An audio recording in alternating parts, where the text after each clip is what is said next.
Hey, slow down, pump the brakes, take it easy.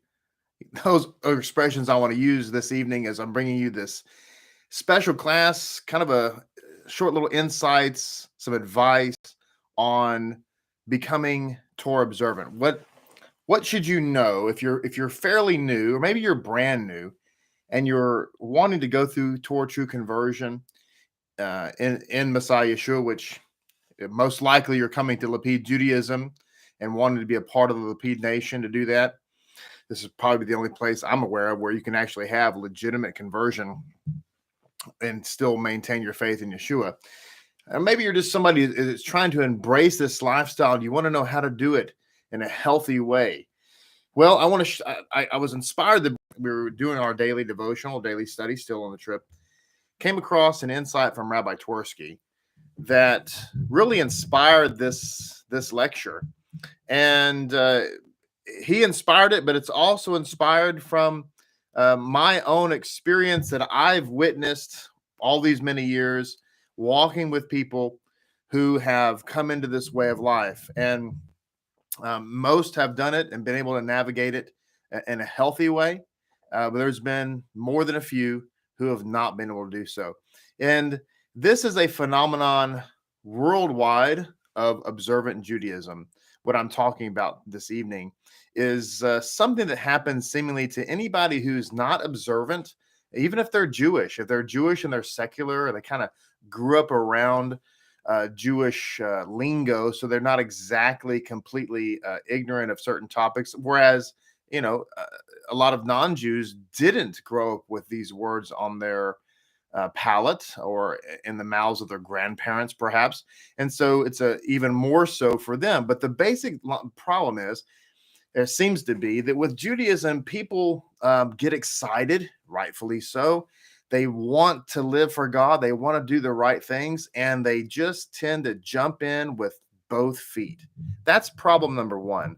And problem number two is that there is this idea. Now, this is especially true in the minds of non-Jews who are coming in. However, it's not limited to non-Jews. There's plenty of people who are Jews by birth that are secular and not religious that have this issue as well. And that is thinking that there is some type of truth, that there exists this Sasquatch-like figure known as the super Jew. And we're going to talk about that a little bit and define that and kind of explain what I mean. But both of those issues kind of set people up for failure. So right off the bat, let's talk the opening title of this message and the thumbnail that you saw when you clicked on this message. What do I want to tell you? What is advice number one about coming into this way of life, becoming a Jew, whether you're working towards conversion or you've already gone through conversion and you're pressing forward? What do I want to tell you? Answer is slow down. Pump the brakes. Take it easy. Don't try to go too far, too fast, too deep, too fast, etc. There's all kinds of analogies I could use. What people try to do sometimes is it'd be like trying to take off in a F-18 from a carrier deck doing Mach 4. And that's what a lot of people try to do when they come into this way of life. They want to do everything right now. They want to buy every book that the rabbi has. They want to go to the deepest levels of Judaism. They want to go super full on Haredi, ultra Orthodox. They want to transition from this secular way of life or this non-Jewish way of life to being like the Baal Shem Tov. And ladies and gentlemen, that's not necessary by any stretch of the imagination. B, it's not healthy. C, it will be detrimental to you. So don't do that. Take things slow. Now, why am I talking about this? Well, as I mentioned, that we came across this insight from Rabbi Twersky in one of his commentaries, and this is what he's talking about here. He's quoting from Path of the Just, where it says, "Our sages gathered these sections in an order according to the requisite steps. So the path of the just is a work that is about Musar, and it's talking here that there are actually steps to take to refine our character.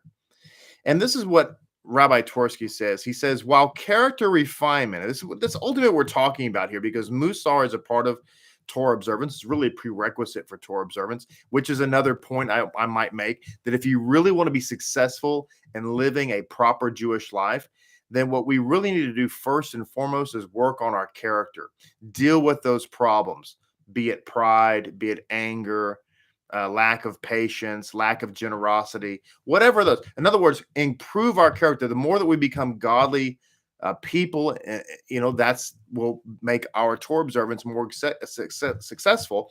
This is a Jewish idea. The whole concept of circumcise the heart actually comes from Judaism, not Christianity. The concept of the circumcision of the heart actually comes from the Torah. So, as I've always said, there's nothing new in the New Testament. For those people who are coming out of Christianity, maybe you've been taught, well, the Jews had physical circumcision, but Christ brought us circumcision of the heart. Not so much. Actually, the Jews brought you both, and you're welcome. So this is what he says. While character refinement is an important and desirable goal, we must be careful to stride toward it in a reasonable and orderly manner. Yes, ladies and gentlemen, you cannot refine your character overnight. You can't refine your way of life overnight. And that's really the crux of the problem ultimately. See, Judaism isn't like other things that you've probably come in contact. Judaism is not a creed. It's not a belief. It's not a faith. I mean, it has all of those things, but it's not just that. Judaism is a way of life. And it literally touches, not just touches, it literally becomes every aspect of who you are. You practice Judaism when you get gas in your car. You practice Judaism when you go to the grocery store. You practice Judaism when you go to work. You practice Judaism when you interact with people. You practice Judaism in your relationship to your children. You practice Judaism in relationship to your spouse. You literally practice Judaism everywhere, all the time, because it is your entire existence as a Jew. Not so with other faiths. With other faiths, it's just, this is what I believe, and this is who I am. That's not true with Judaism, which is why it takes so much time, frankly, a lifetime, if you want to be quite frank. It takes an entire lifetime to practice our faith. It's not something that you're going to get overnight. Just like character refinement, you're not going to refine your character overnight. It takes time. And frankly, as the rabbi is pointing out here, it's not healthy to try to do it all at once. He uses the example of physical growth and refining your health physically. If you're trying to lose weight, it's good to lose weight, of course, and to get in shape. But you're not going to be able to do that overnight. And a lot of times, trying to do that faster is going to only result in worse situation. How many of you know that if you're trying to get in shape and you want to kind of like maybe start jogging to get in shape, you're probably not going to go out and run a mile. That's probably not a good idea. If you haven't run maybe ever before, probably be better for you to maybe jog around the block, or maybe even better, maybe fast walk a distance. But how many know you're not going to go run a marathon? Clearly, if you're going to go to the gym because you want to kind of get in shape, you're probably not going to go get under a 315-pound bench press on your first day at the gym. Obviously, you're going to pull something, you're going to end up at the hospital. You're going to go in an ambulance. So I want you to think about those analogies when you're coming into this way of life. You're not going to do it overnight, and you don't get extra credit for being zealous. Okay? So, because we're all zealous, we all love God. And it's healthier for you to take things slowly. And I want to really impress upon you this point, because I want you to be successful in your walk and um, not get spiritually or emotionally injured or worse. So he says, he makes a good point here. He says, if we are convinced, as we should be, that spirituality is desirable, we might be tempted to make radical changes in our lives. We may drop everything and set out on a crash course that we think will lead to rapid attainment of the goal. This plan is most unwise because psychologically, as well as physically, our system needs time to consume new information, digest it, and prepare ourselves for the next level. Now, he goes on to say that Rabbi Luzato's monumental work on ethics, The Path of the Just, is based on the Talmudic passage, which lists 10 consecutive steps towards spirituality. And Rabbi Luzzatto cautions, a person should not desire to leap to the opposite extreme in one moment, because this will simply not succeed, but one should continue bit by bit. Now, having said that, I do want to mention there are a few things that in this walk that need to be kind of done overnight. And what would that be? Well, it goes back to anything that involves idolatry.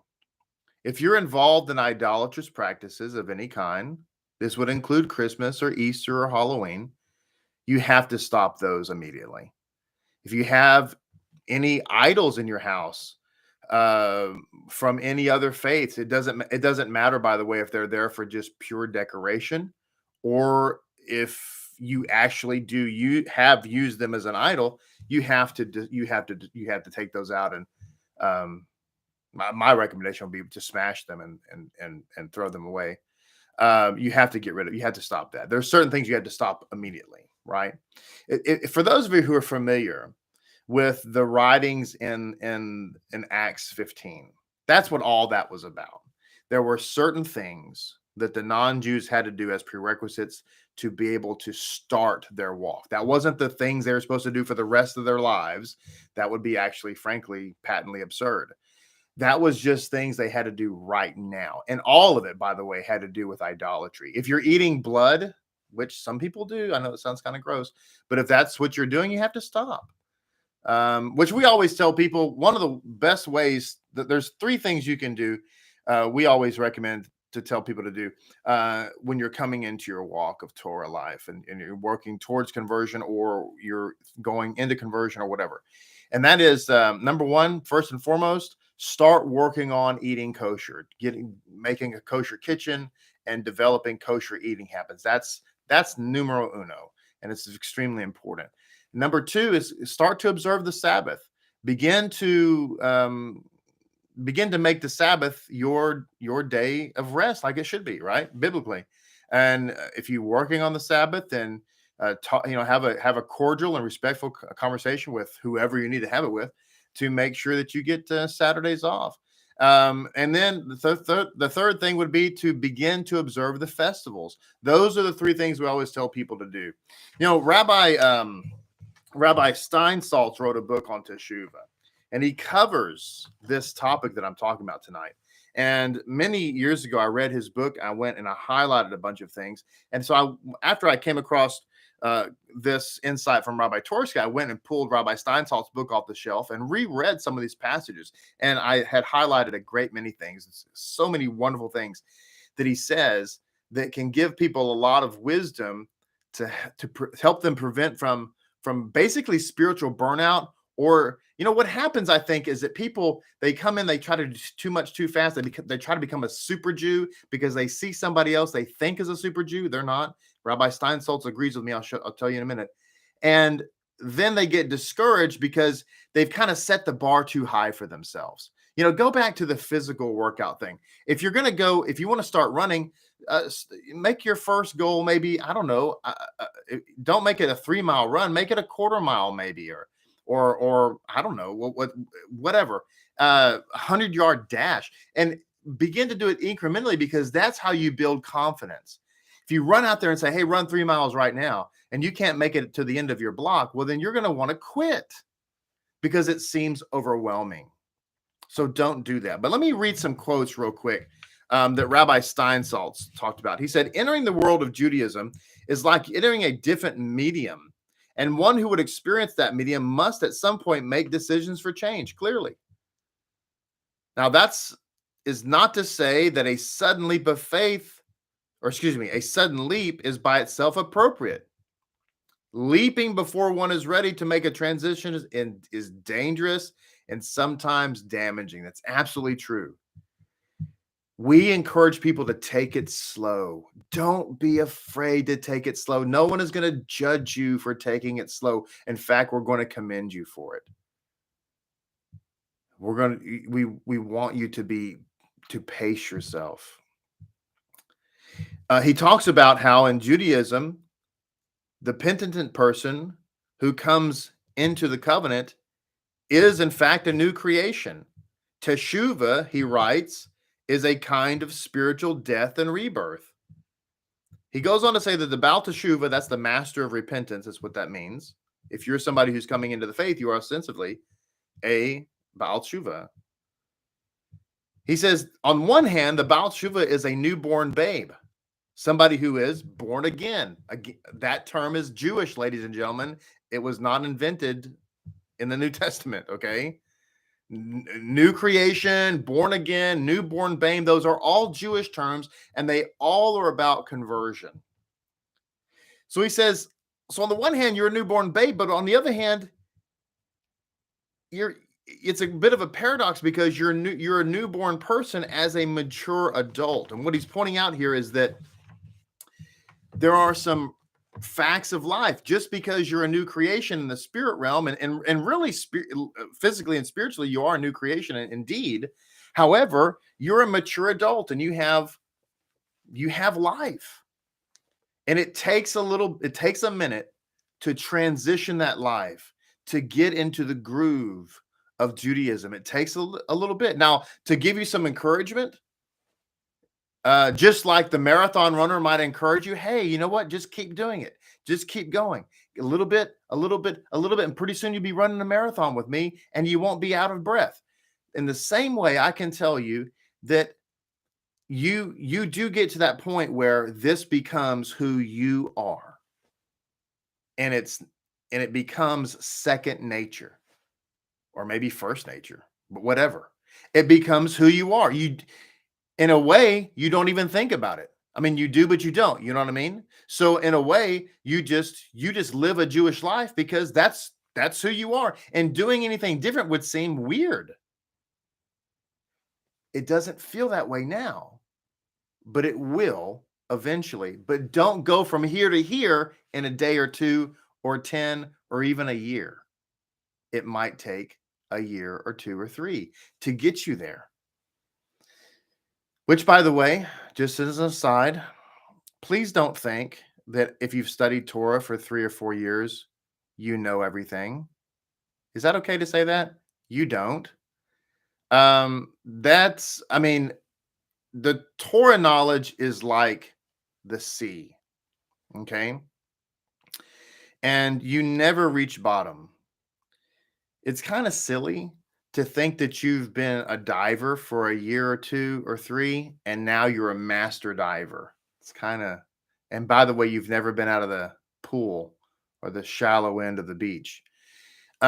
So just kind of understand that happens to a lot of people. They get in, they kind of start studying, and they feel like they've got a lot of books, and therefore they know things.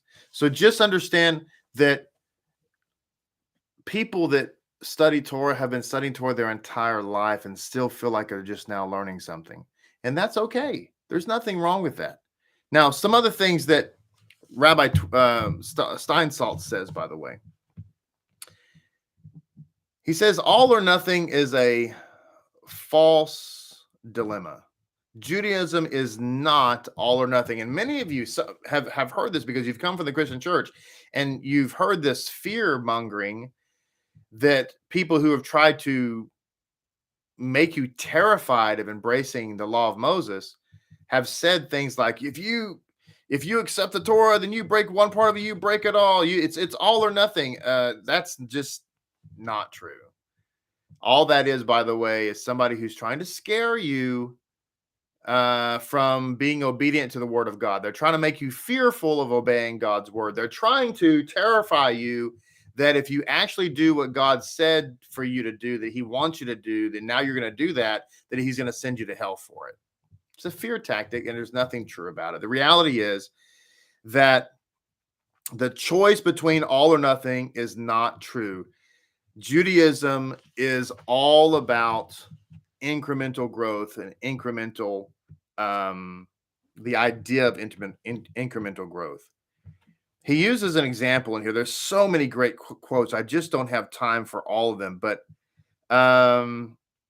he says in here, the people of Israel, in accepting the Torah, did not receive all of it at one time. Rather, the process was a protracted one. It happened in stages. He uses the example of even somebody who is born into an observant Jewish house. They study Torah basically for if they're a girl for 12 years, if they're a boy for 13 years, before they read from the Torah scroll and, give a short speech on what their Torah portion means to them. Think about that for a second. The person who stands up before the congregation and reads a Torah scroll for the first time has had 12 or 13 years of Hebrew study, Torah study. So somebody who wants to come up and, man, I'm frustrated. Why? Why are you frustrated? Well, I've been studying for 3 or 4 years and I'm not quite able to read from the Torah scroll yet. Well, you've got another 10 or so years to go, I guess, if you want to compare that to a bat mitzvah. Training, he says here, is a step-by-step responsibility. It's not an all or nothing. Instead of seeing the intermediate stages as signs of insincerity and ambivalence, or as some kind of evidence that somebody's trying to fool God, he must learn to see them as steps to the process of education. So don't let your growth despair you or make you think that something's wrong with you or you're not being sincere. That's not true at all. You're being pragmatic, and that's healthy. He says, and again, the question that must be asked is not, must I do all or nothing, but rather, what beginning can I make that will facilitate eventually reaching the goal of doing everything?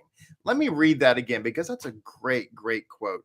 He says, and again, the question that must be asked is not, must I do all or nothing, but rather, what beginning can I make that will facilitate eventually reaching the goal of doing everything? We want to make healthy beginnings because eventually we want to run the marathon, right? But what do I need to do now to train properly in increments to get there eventually in my life?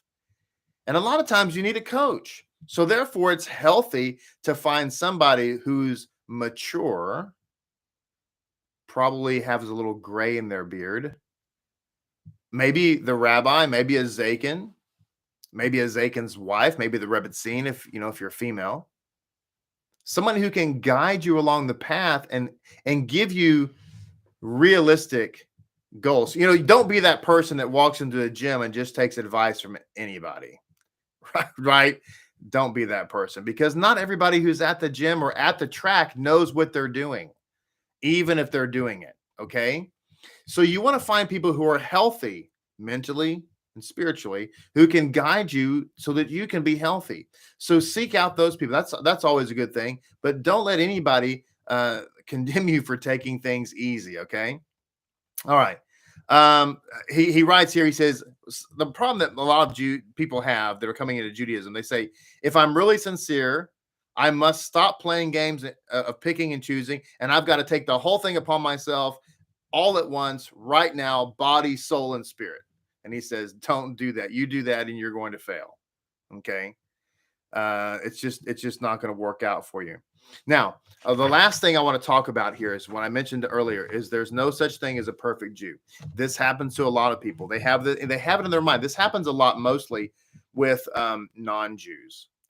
They think that if somebody's an Orthodox Jew, then that means that that person follows every single law in the Shulchan Aruch, the Mishnah Berurah, and the Chinuch, and that they literally do every single thing that Jewish law requires. And if that person is, if they think about themselves, if I'm therefore not doing that, then I'm somehow a failure, and worse, I'm a fraud. Let me put your mind at ease right now. Okay. We all put our, if we're men, we put our trousers on one leg at a time. Yep. Nobody's perfect. I do not have squirrels and doves and robins bringing my tefillin and my talit gadol to me in the morning. I don't have rabbits opening up my siddur and pointing to the page and songs of glory going on. I'm a human being just like you. Anybody you see on YouTube who's some big rabbi with a big beard and black and white suit, they're a human being, and guess what? They make mistakes on a daily basis just like you do. There is no such thing as a super Jew, I promise you. And there is no single individual Jew or no Orthodox Jewish group that does everything in the Jewish law, because there's no such thing as everything in the Jewish law, because Jewish law is not monolithic. Okay? So please, for the love that's all that right in the world, do not think that there is such thing as a super Jew. They do not exist. I promise you. Okay. Now, in the he says here, I'm going to quote Rabbi Steinsaltz. Okay. Rabbi Stein. Who is Rabbi Steinsaltz? This person I'm quoting, by the way. Well, he's a blessed memory. He passed away last year or a year before, I think. But he's a scholar, and he's actually was the editor and commentator of the Koren Talmud, the Talmud published by Koren. He was the editor and commentator there. So, in other words, this is someone who knows what they're talking about. Okay.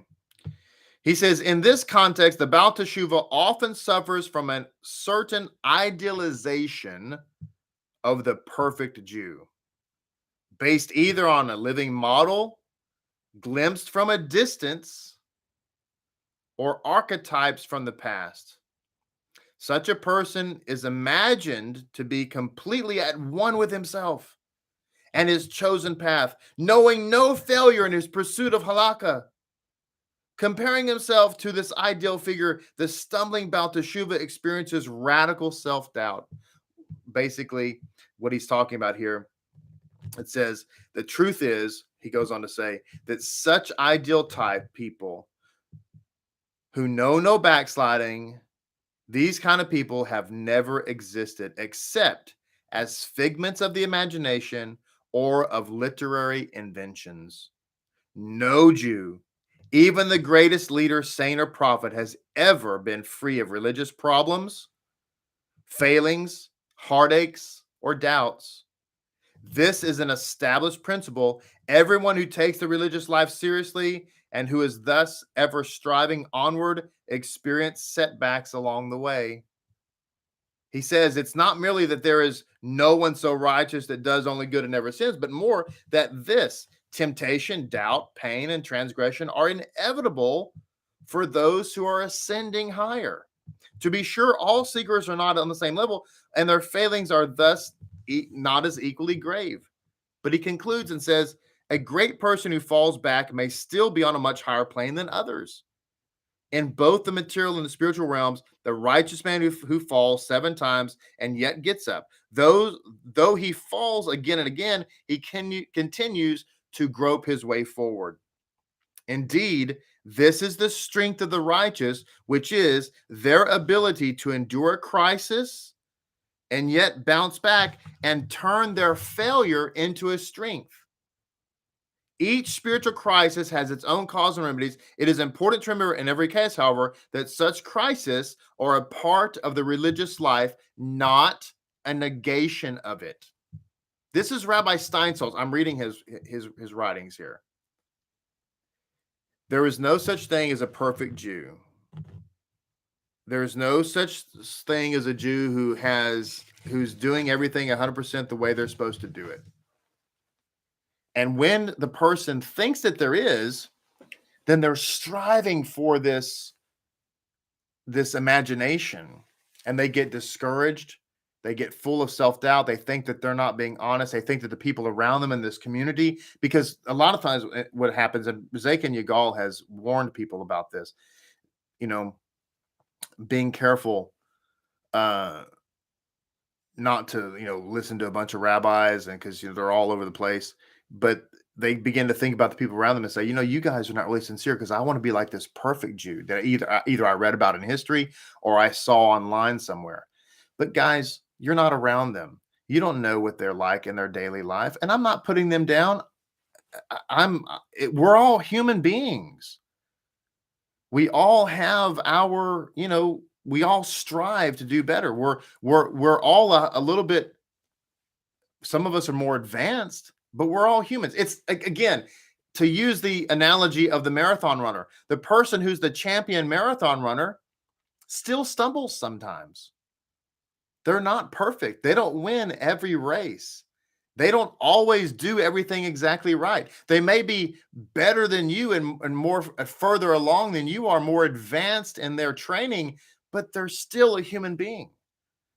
And I have seen plenty of people in my time who have gotten discouraged and actually end up leaving the faith because they had this idea in their mind that there was such thing as this Sasquatch, I say that tongue in cheek, super Jew. There's not. Okay. You know who the super Jew is, really? The super Jew is the person who is in the covenant and striving every day to come closer to HaShem. That's a super Jew.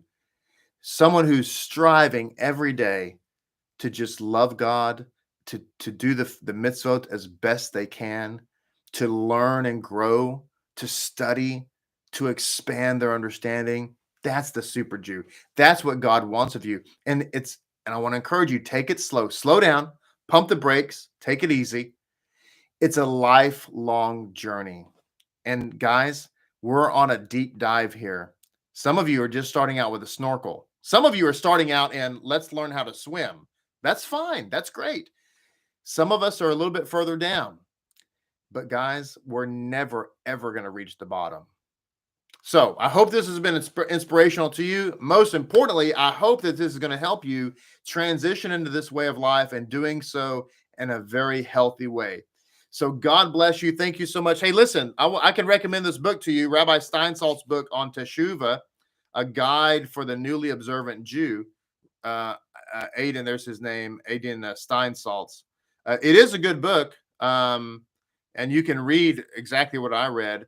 And there's actually good information here for you. It's really, really good. If you have any questions about it, if you read anything, you have any questions, please ask me. I'd be happy to help you with that. So God bless you. Thank you so much for being here. It is a blessing to be with you. May God bless you in your walk, and may it be healthy and wholesome. Shalom Aleichem, and good evening to all of you.